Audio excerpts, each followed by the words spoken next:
ধীরে ধীরে আমাদের মাঝে এক অদৃশ্য দূরত্ব নেমে এসেছে। কথা বলা কমতে কমতে প্রায় বন্ধ।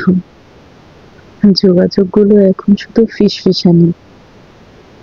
হয়তো বা তুমি জীবন থেকে এগিয়ে গিয়েছো, কিন্তু আমি এখনো সে পুরনো সময়ের মোড়েই দাঁড়িয়ে। আজ উপলব্ধি করি, তোমার উপর খাটানো আমার সমস্ত অধিকার, অভিযোগের, আবদারের, এমনকি সামান্য মানবাভিমানে মুখ গোমরা করে থাকার অধিকার সবই যেন নিষিদ্ধ হয়ে গেছে। তুমি আমার কাছে এখন সে নিষিদ্ধ বই,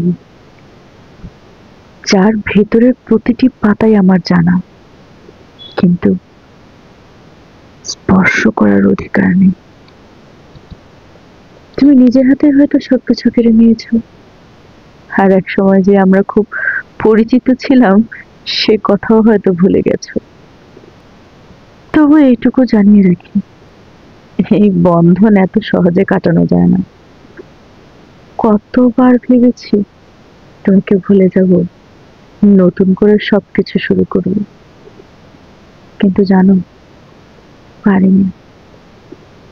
রাতের পর রাত জেগে শুধু হা হুতাশ করেছি।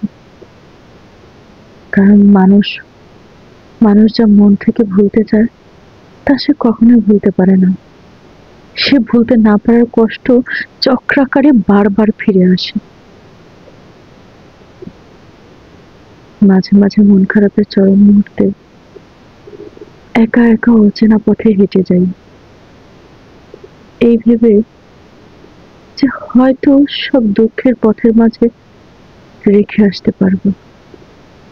কিন্তু বাড়ি ফিরে দেখি আমার দুঃখগুলো যেন আমার অপেক্ষাতেই ছিল, দরজায় কড়া নাড়ছে, ঠিক আগের মতোই, যেন আমি তাদের সবচেয়ে আপন, নিকটতম আত্মীয়। এক অদ্ভুত মায়া, যা শুধুই কষ্ট দিয়ে যায়, কিন্তু ছাড়তে পারে না।